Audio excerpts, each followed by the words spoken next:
नमस्कार, जय हिंद दोस्तों। आप सभी का स्वागत है हमारे YouTube चैनल में। दोस्तों, हम जो पढ़ रहे थे वो तो हमारा मेंसुरेशन का पार्ट, ठीक है दोस्तों। जो मेंसुरेशन हम पढ़ रहे थे, मेंसुरेशन में अपन ने कई फिगर्स, कई आकृतियां और कई प्रकार से उनके एरिया निकालना या उनके पैरामीटर की बात करना, ये सारी चीजें हमने सीख ली है, ठीक है दोस्तों। लेकिन अब जो पार्ट आता है, जैसे रेक्टेंगल था, कोई भी रेक्टेंगल है, उस आयताकार के चारों ओर अगर या अंदर पथ हो, एक रास्ता हो, जैसे फिगर में दिखाया गया है, ठीक है दोस्तों। अगर इसके चारों ओर पथ हो, इनके अंदर पथ हो या क्रॉसिंग रोड हो, उनका एरिया या उनका पैरामीटर कैसे निकालेंगे दोस्तों। तो आइए हम सीखते हैं कि आयताकार के अंदर यानी क्रॉसिंग रोड, यानी आयताकार जो डायग्राम है या फिगर है, उसके अंदर यानी क्रॉसिंग रोड, जैसा आपको फिगर में दिखाया गया है, ठीक है दोस्तों।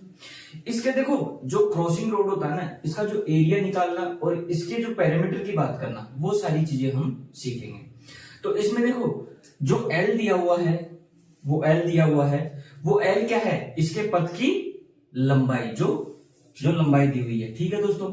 और जो हमें दिया हुआ है, क्या क्या दिया हुआ है? एक्स। एक्स क्या दिया हुआ है? जो पथ है उसकी चौड़ाई दी हुई है, ठीक है दोस्तों। और जो बी हमें दिया हुआ है, बी क्या दिया हुआ है? इस आयताकार की जो चौड़ाई है, ठीक है दोस्तों। तो इसके हिसाब से हम क्रॉसिंग रोड का जो क्षेत्रफल होगा वो कैसे काउंट करेंगे? तो इसमें जो क्रॉसिंग रोड का क्षेत्रफल होगा वो क्या होगा? L X plus B X minus X square. अब इसमें देखो, जो पथ है, उस पथ की जो चौड़ाई है एक्स, उसको एल यानी लंबाई से मल्टीप्लाई करेंगे, प्लस जो पूरे आयताकार क्षेत्र की चौड़ाई है उसको इस पथ की चौड़ाई से मल्टीप्लाई करेंगे, minus X square. X square क्या होगा? जो पथ होगा उसकी चौड़ाई का स्क्वायर कर देंगे, ठीक है दोस्तों। या फिर यहां से एक्स कॉमन ले लेंगे तो क्या होगा? L plus B minus X, ठीक है दोस्तों। ये इसका क्या होगा? एरिया हो गया। जो क्रॉसिंग रोड है उसका क्या हो गया? एरिया हो गया, ठीक है दोस्तों।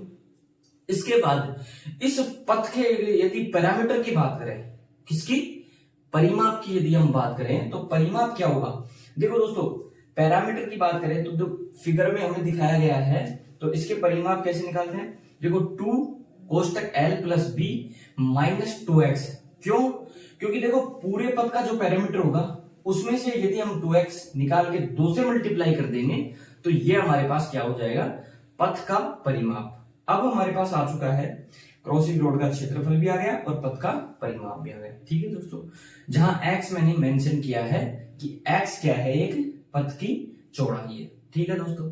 लेकिन यदि इसी कंडीशन में, इसी रेक्टेंगल में, यदि पथ के अंदर पथ हो, पथ के अंदर अगर रास्ता बना हुआ हो, तो उस रास्ते का क्षेत्रफल और उस रास्ते का पैरामीटर कैसे ज्ञात कर सकते हैं, ठीक है दोस्तों। तो आइए उसके लिए देखो, जो मैंने आपको दिखाया इस डायग्राम में, वो क्या है दोस्तों कि जो x है वो तो क्या है? पथ की चौड़ाई है, ठीक है दोस्तों। और जो b है, b दिखाया गया है, वो क्या है? आयताकार क्षेत्र की चौड़ाई है, ठीक है। और जो l दिखाई गई है आपको, ये l क्या है? आयताकार पथ की लंबाई है, ठीक है दोस्तों। मैंने सारी चीजें आपको मेंशन कर दी कि x क्या है? चौड़ाई है, l क्या है? आयताकार पथ की लंबाई है, और b क्या है? आयताकार पथ की चौड़ाई है, ठीक है दोस्तों। अब इसमें अगर पथ का यानी रास्ते का क्षेत्रफल अगर निकालें तो वो क्या होगा? 2x l plus B minus 2x, ठीक है दोस्तों। देखो, बाहर अपन ने किससे मल्टीप्लाई किया? 2x से। कोष्टक अपन ने लगाया तो l प्लस बी माइनस के 2x, जहां x हमें बताया गया है कि पथ की चौड़ाई, ठीक है दोस्तों। ये अपने इस क्या आ गया? पथ का क्षेत्रफल आ गया। अगर पथ के परिमाप की बात करी जाए, इसी डायग्राम में यदि पथ के परिमाप की बात करी जाए, तो पथ का परिमाप क्या होगा? 4 कोष्टक l plus B minus 2x। कितना हो गया? 4 कोष्टक l प्लस बी माइनस का 2x, जहां x हमें बताया गया था कि पथ की क्या है? चौड़ाई, ठीक है दोस्तों। ठीक है, ये अपन ने क्या किया? पथ का परिमाप भी काउंट कर लिया, जो आयताकार पथ अंदर था, ठीक है। आयताकार जो डायग्राम था उसके अंदर अगर रास्ता बना हुआ है तो, ठीक है दोस्तों। इसके बाद देखो, ठीक है दोस्तों, अब देखो, अगर मान लो आपको बताया गया है कि जब आयताकार पथ हो, उसके बाहर की ओर अगर मान लो रास्ता बना हुआ हो, कैसे? जैसे कोई आयताकार फिगर है, जैसा आपको फिगर में बताया गया है, इसके यदि बाहर की ओर रास्ता बना हुआ है तो इस रास्ते का जो एरिया होगा या क्षेत्रफल होगा वो कैसे अपन फाइंड करेंगे, ठीक है दोस्तों। और इसका जो पैरामीटर होगा इस रास्ते का वो कैसे फाइंड करेंगे, ठीक है। तो इसमें पथ का जो क्षेत्रफल होगा वो 2x, x कहाँ, x क्या है यहाँ, x है पथ की चौड़ाई, ठीक है। 2x l plus b plus 2x, ठीक है दोस्तों। पिछले वाले क्वेश्चन में हमें क्या बताया गया था कि 2x l plus b minus 2x, क्योंकि माइनस इसलिए कर रहे थे अपन क्योंकि पथ अंदर की ओर बना हुआ था, ठीक है दोस्तों। लेकिन इसमें क्या है, पथ बाहर की ओर बना हुआ है, तो 2x कोष्टक l plus b plus 2x, ठीक है दोस्तों। अब इसमें अगर पथ की परिधि की बात करें अपन, जो पैरामीटर है वो पैरामीटर की बात करें तो पैरामीटर देखो क्या है, पैरामीटर भी हमें बताया गया है कि 4 कोष्टक l plus b plus 2x, ठीक है दोस्तों। ये इसका पैरामीटर हो गया, और जहां हमें बताया गया है कि x बराबर क्या है, x बराबर पथ की चौड़ाई है, ठीक है दोस्तों। तो ये सारी चीजें अपन ने आज सीखी हैं। इसके बाद अपन लेते हैं क्या कि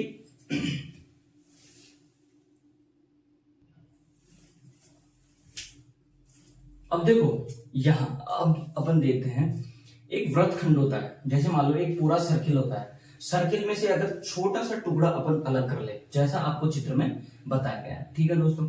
तो ये वृत्तखंड है, इसमें जो सेंटर का जो एंगल होगा, सेंट्रिफ्यूगल एंगल, तो उसमें क्या होगा देखो थीटा, ये सेंटर का जो एंगल होगा वो थीटा बाई 360, क्योंकि जो पूरा सर्किल होता है ना वो 360 डिग्री का होता है, ठीक है दोस्तों। ये आपको सारी चीजें समझ में आनी चाहिए, ठीक है। अब इस वृत्तखंड का यदि क्षेत्रफल ज्ञात करें अपन, इसका क्षेत्रफल ज्ञात करें, जो वृत्त का ये टुकड़ा है इसका अगर क्षेत्रफल ज्ञात करें तो ये क्षेत्रफल क्या होगा कि थीटा बाई 360, थीटा बटे 360 पाई आर स्क्वायर।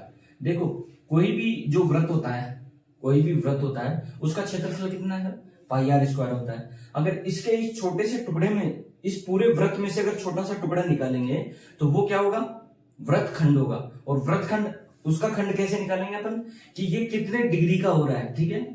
ये वृत्तखंड जो अपन निकाल रहे हैं ये कितने डिग्री का है, तो इसके लिए अपन क्या लेंगे, थीटा बटे 360, क्योंकि 360 पूरे 360 डिग्री का है, ठीक है। तो अपन लेंगे इसमें से क्या, थीटा बटे 360 मल्टीप्लाई पाई आर स्क्वायर, ठीक है दोस्तों। तो ये अपन ने क्या निकाला है, इसका वृत्तखंड का क्षेत्रफल।